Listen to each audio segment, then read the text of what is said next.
Can we please welcome Pastor Brandon Mazur to the stage? Good morning, church. How are we feeling today? Feeling good. It is good to be with you. Hey, y'all, it is my wife, Kendall's birthday today. 26. It is my personal mission to sing happy birthday to her 26 times today. So if anybody wants to join me in that, you are welcome to do it. We just got back from a little getaway in Toledo, Ohio, which is the exact response that I expected for saying Toledo, Ohio. You're like, why did you go there? I asked Kendall a couple weeks ago, I said, what do you want to do for your birthday? And she said, I want to go to Toledo. And I was like, and mind you, like we got all these friends of ours this summer planning trips to Europe and going all across the country and these crazy road trips. And I'm like, Toledo. And she's like, yeah, I'm not really, this doesn't really appeal to me, all this crazy travel. I just want to go there. I said, why? There's a zoo that she wanted to go to. And yeah, she loves animals. So we went to the zoo in Toledo. Everyone else had kids. And then we were the only two weird adults there with no kids. And so we went there. I love Toledo. It was a good time. And I'm not picky about like where we travel, but tell me if I'm the only one in the room. I am really picky about where I stay. Anybody with me? Yeah, because we are saved. Come on. And I'm not gonna, if I roll up and there's a mark on that sheet, who's with me? You're getting a new order. You're getting a little refund. Yeah, my people, And so we pull up, and I'm real picky with where I stay. I'm not picky about where I travel to, but I'm picky about where I stay.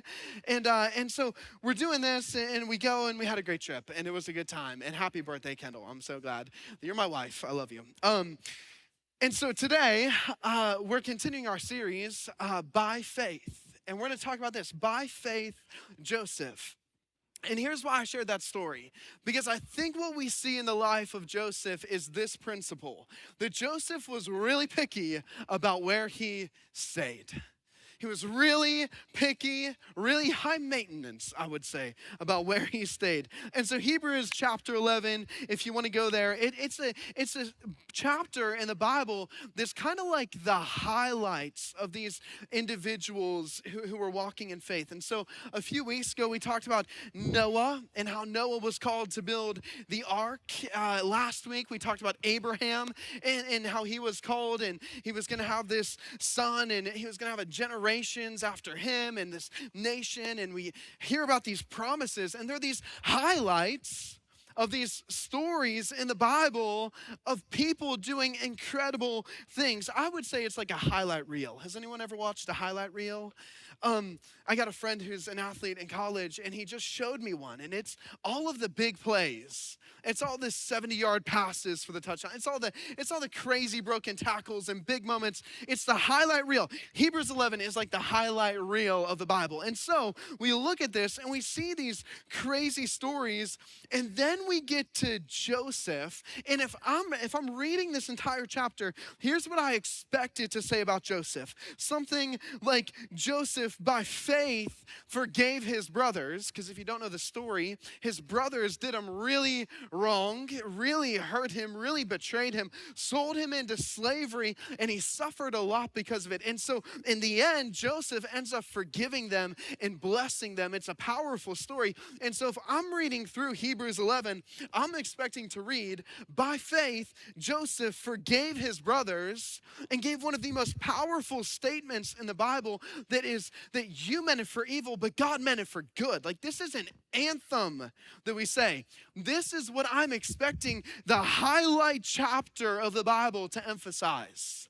That Joseph did this incredible thing. If not that, I might be expecting it to say that by faith, Joseph was a messenger of the Lord to the highest ranking officials in Egypt. Because if you read his story, he was exactly that. By faith, he walked and he was a witness of God's goodness. If not that, I'm expecting it to say, by faith, Joseph resisted temptation when faced with it. Because if you don't know, there was someone in that story called Potiphar's wife. We all heard of her. And she's like, Joseph, just compromise, just sleep with me, and I'll never tell anybody. And Joseph, instead of caving, he remains faithful and he resists. And so I would expect it to say, by faith, Joseph resisted temptation and was not overcome by evil, but overcame evil by doing good. This is what I would expect.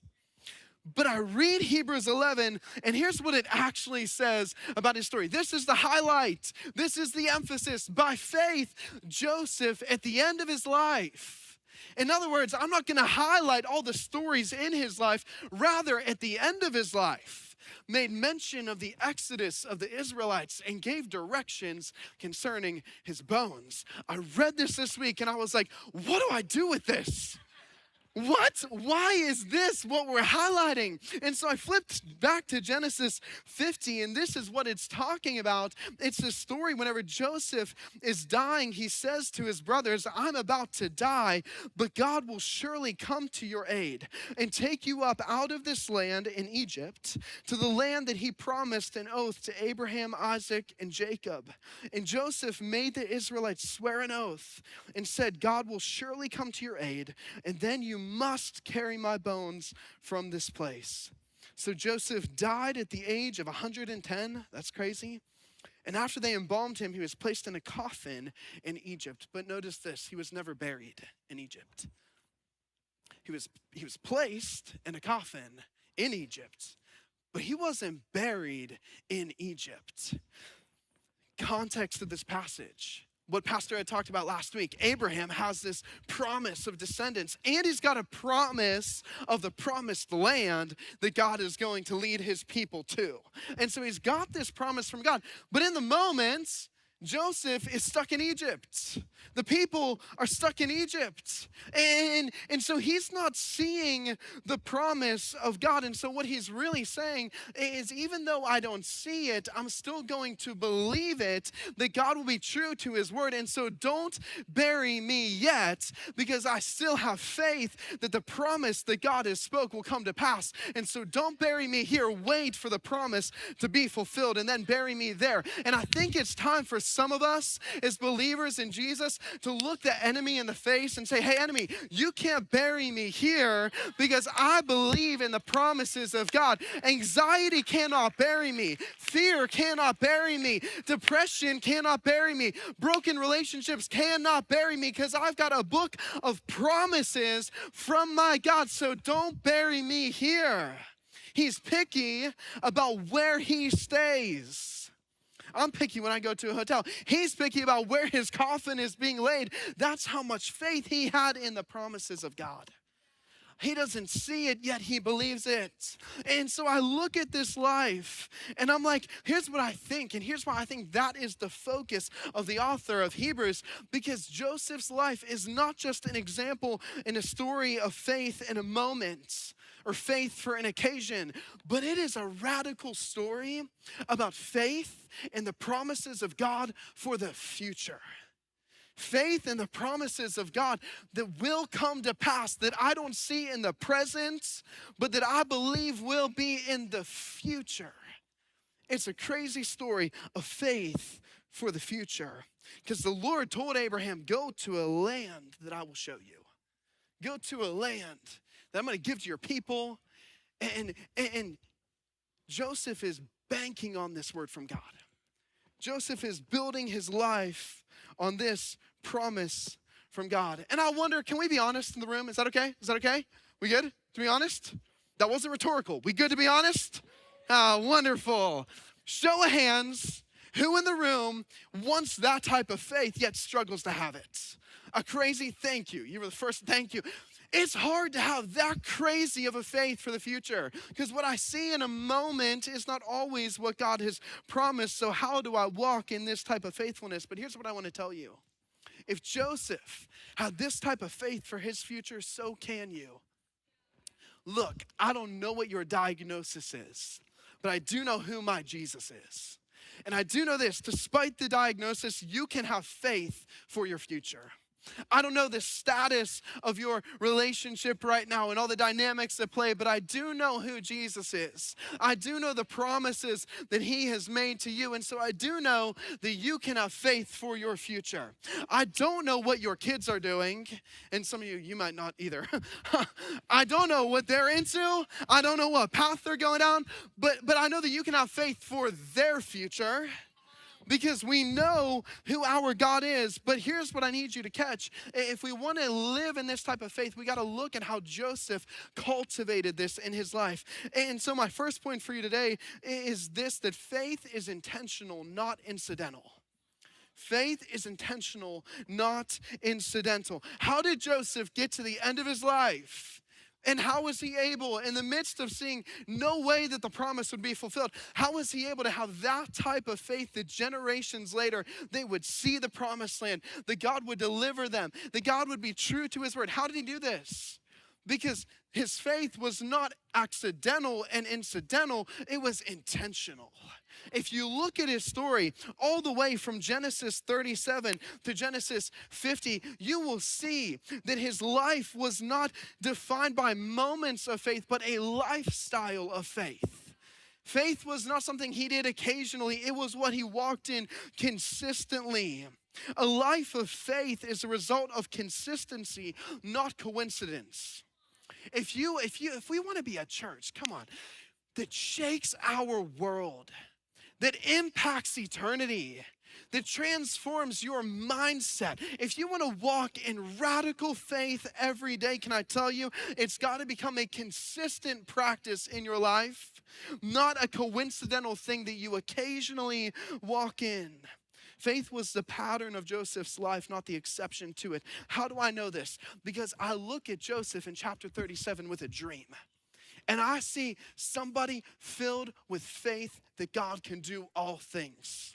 I see Joseph sold into slavery, abused by his brothers, and I see him remaining faithful to his God, sold into Egyptian captivity, faithful where God had placed him. Faithful in the pit of the prison that he was thrown in. I'm synopsizing his story. It's 14 chapters. So if you want to read it this week. But he's thrown in prison, falsely accused. And in that moment, he's still faithful to God, doing his work. He's brought back up in the palace and he's proclaiming who God is. He's still faithful consistently, not occasionally. True, deep faith is something that is intentional in our lives. And we look at his faith, and what do we see? His faith produced fruit. His faith produced fruit. I put it this way: faith produces a fruit of faithfulness. His life, time and time again, because he was so filled with faith, there was fruit of faithfulness coming off of his life. Whatever God said, he walked in. Whatever God told him to do, he was faithful to do it. And I want to ask us all a question humbly in the room today. And it is this: like Joseph, are you intentional with your faith? Or do you cut corners? Or do you make excuses? And I ask myself these questions because I want to live a life defined by faith. If you would just put your name in for Joseph there, what would your story be? By faith, your name. If you want to live a faithful life, you got to walk consistently in faith every single day. Intentional faith. But here's what else I see in the story of Joseph. One, his faith was intentional, not incidental. Second, it's this: that faith is rooted in promises, not perceptions. You with me? You with me? You with me? Faith is rooted in the promises of God, not the perceptions of what I see. Faith is more about what God said than what I see with my own eyes. And so I look at the story of Joseph, and all the while that he is in Egypt and he is dying and he's not in the promised land that God wanted to give to his people, he's still filled with faith. Why? Because he had a promise. And so despite what he perceived, he claimed the promise of God over what he saw. This is what powerful, power-filled faith looks like. And church, it's time for some of us, all of us actually in the room, to stop settling with what our perceptions are. To stop settling for the things that we perceive around us. It's time to stop settling in the land of addiction because that's all I perceive. Whenever God has given me a promise of freedom. It's time for some of us to stop settling, to stop sitting in the land of brokenness when God has promised us restoration. It's time for some of us to stop settling in the land of a limited impact and God couldn't really use me whenever God has promised you a purposed life. It's time to stop settling for sexual brokenness whenever God has promised us thriving, healthy relationships. It's time for us to stop settling in hurt when God has promised us healing. Maybe I'm just preaching to myself, but I am so grateful and so thankful that I serve a God of promises who is true to his word, that I don't need to sit and settle in my dysfunction, but that I can be delivered and made whole because he is so faithful and he is so good. And so, church, here's how I would put it simply, that faith is much more about believing than perceiving. Faith is a lot more. Look at the story of Joseph. What do you think he saw when he was falsely accused and thrown in prison? You think he saw, oh, this is God making a way for me to interpret some dreams that he has for me? I don't think that's what he saw, but what did he choose? He chose to believe despite what he perceived. He chose to trust in the promises of God over his own perceptions. This is what a faith-filled life does, and this is what a faith-filled life walks in.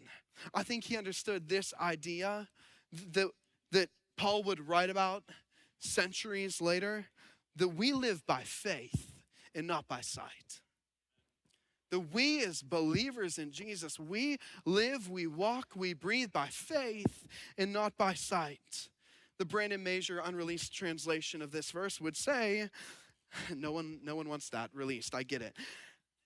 That we live by his promises, not our perceptions. We live by what he has said over what it is that we see. And here's why that's important, because if I go off of what I perceive, my emotions are gonna throw me all kinds of ways. Anybody else get real emotional and it blots everything else out in your mind? Is that just me up here? I mean, if we base our lives off of what we perceive, our perceptions are going to impact how we feel and we'll be led by our feelings. But here's the reality, faith is not determined by my feelings. Faith is determined by his promises and who he is. As a matter of fact, if you need to feel faith to have faith, it's not faith. Faith is something that goes beyond my emotions. And it is great when Pastor Ed comes up and gets us riled up to praise God. And I love that. I love a good ministry moment. But my goodness, that's not any different than the type of faith that raises your hands when you don't feel it. That says, though I don't feel it or perceive it, I will still lift up a praise to my God. Because though I don't perceive it, I'm rooting my life on the promise that he has spoken. There's an old famous hymn that I initially asked the team to sing, but then I thought this will be so disruptive, so Ruth is gonna play it for us a little bit. And you might recognize it. It's an old hymn called It Is Well. In this old hymn, I read about it this week, and it was written by a guy named Horatio Spafford. I think I got that right. I'd never heard of him. But it's this beautiful song, but whenever you look into the story behind the song, he's this guy doing incredible work for God. He's gonna travel overseas to be a part of a revival meeting, and it's beautiful, but something happens with his work. He stays back, and he sends his wife and his 4 daughters on a boat ahead of him. And he's like, I'll catch up with you later. A few days go by, and he receives a message from his wife saying, I survived. The ship went down, but we lost our 4 daughters.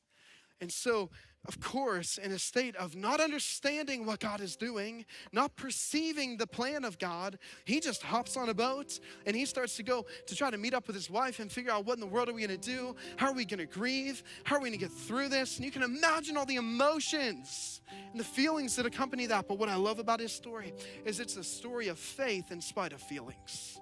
And it's great whenever my feelings align with my faith, but you don't always need that to be the case. And so the captain of the ship that he jumped on came up to him as they were crossing the area where the other boat went down with his daughters, where he lost his daughters and lost all the dreams he had for them and the hopes that he had for them. And he called him up because he thought, I should at least let him know, hey, this is the spot that they went down. And it was in that place, in that moment, that he penned these words. when peace like a river comes my way, when sorrows like sea billows roll, whatever my lot, you have taught me to know that it is well with my soul. Though Satan should buffet, though trials should come, let this blessed assurance control that Christ has regarded my helpless estate and has shed his own blood for my soul. It is well. It is well with my soul. You know what I think he's saying? I think he's saying in this moment, just like Joseph, hey, don't bury me here. This is a place where I'm going to grieve, I'm going to accept, but I'm not going to lose faith. I'm not going to be buried here. I'm not going to be taken down here. I'm not going to lose hope here, because I still know the promises of my God, that he is good, that he is true, that he is enduring, and that he is faithful above all else. And so faith, it is not incidental, it is intentional. It is a choice. And faith is built on the promises of God, not the perceptions. And your story might not be that dramatic, but I wonder what obstacles are coming your way that you're letting determine your level of faith. What things are happening in your life that you're saying, well, I don't know that I can really praise God because X, Y, and Z is going on. Can I encourage you to walk like Joseph, to walk like this dude who wrote this hymn and say, despite the trials that come my way, it is well with my soul, because he's still good and he's never changing. And he's the same yesterday, today, and tomorrow. And his word is true now and forever. And he's never changed up on me, and he's not going to start now. And he was faithful to Joseph, so why wouldn't he be faithful now? And he was faithful to Abraham, so why wouldn't he be faithful now? And he was faithful to Noah, so why wouldn't he be faithful now? And I don't know what you face, and I don't know what you feel, but I do know a God who keeps his promises. I do know a God who doesn't make empty promises, but will always be true to his word, because he who said it will be faithful to complete it till the day of Christ Jesus. That is the God who we serve and who we know, and that's the promise maker that we have. So despite what we feel, despite what we face, it is well with my soul, because he is good and he is true. Finally, church, here's what else we see.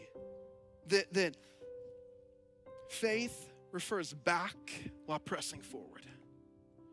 What did Joseph do in this moment?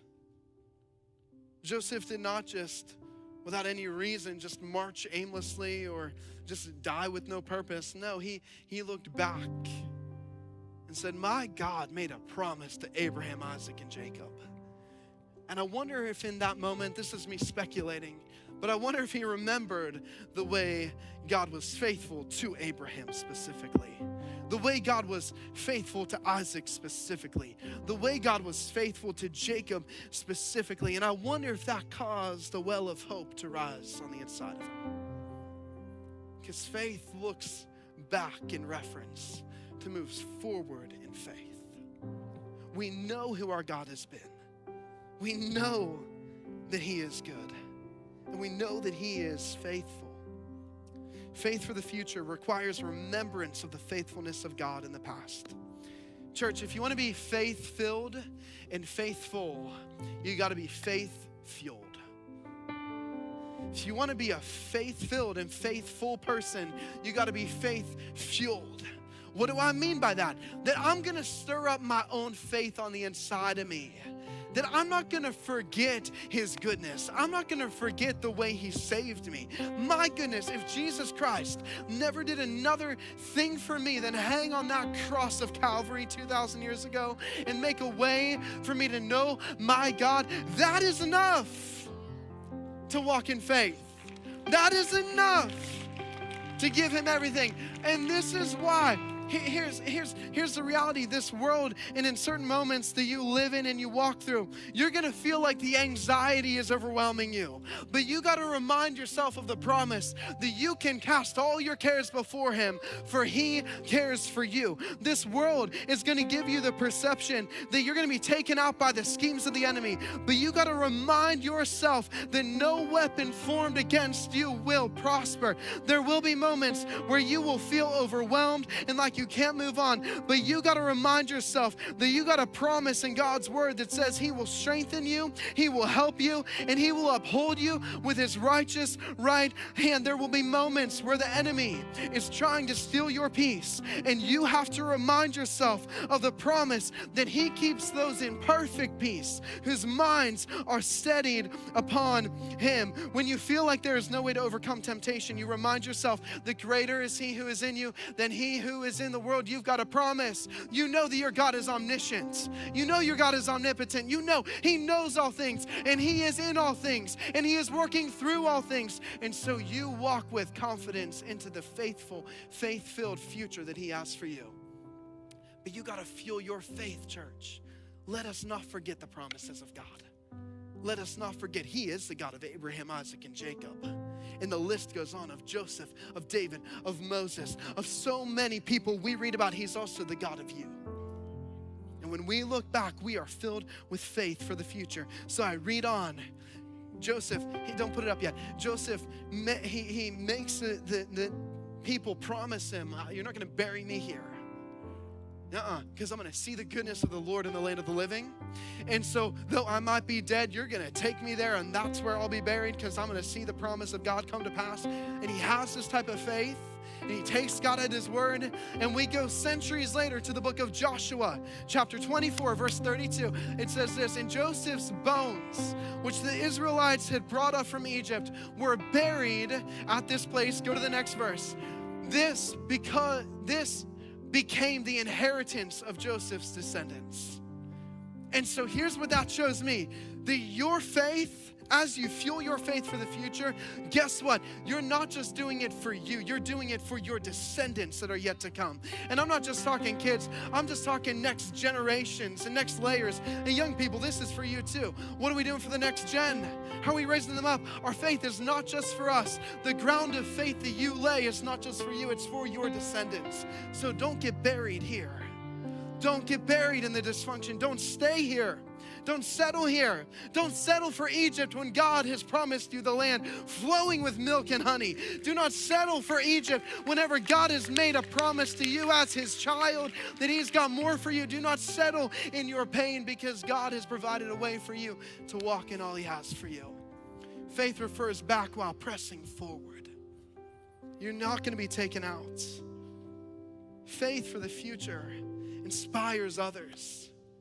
You're building something greater than you. It's for the generations that are yet to come. I wonder if for all that time, because the coffin he was in was never buried in Egypt. And I just wonder what people thought when they saw the coffin 10 years later, 25 years later, 100 years later. Isn't that wild? It's just above the ground. Other people getting buried left and right, not Joseph. Because Joseph took God at His word. So there's a promise. The coffin's there. Why? What did it say? I wonder if people, when they looked at it and saw it, were filled with faith themselves.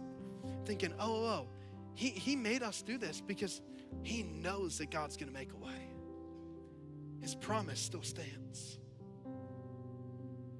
Great is His faithfulness. I just wonder what people thought. It was to inspire the faith of others that Joseph made this declaration. And it was because he had faith in who God was. Church, if we want to be a group that changes our world, we got to be a faith-filled, faithful, and faith-fueled group of believers who are not led by their perceptions, but who are led by the promises of God. Whose faith is not incidental, but whose faith is intentional. And who are filled with a faith that refers back while moving forward. I'm going to close with this verse, because we've sat in Hebrews 11.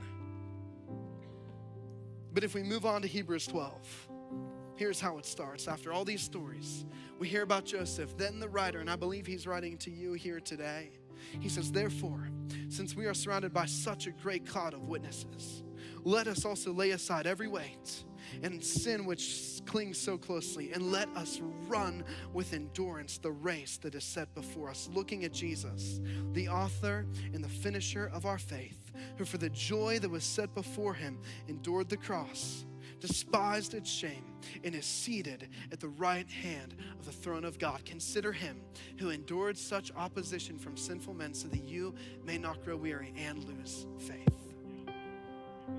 I read that. This is why faith matters, because you got a race to run. You got a calling to fulfill. You got a destiny that you need to walk in.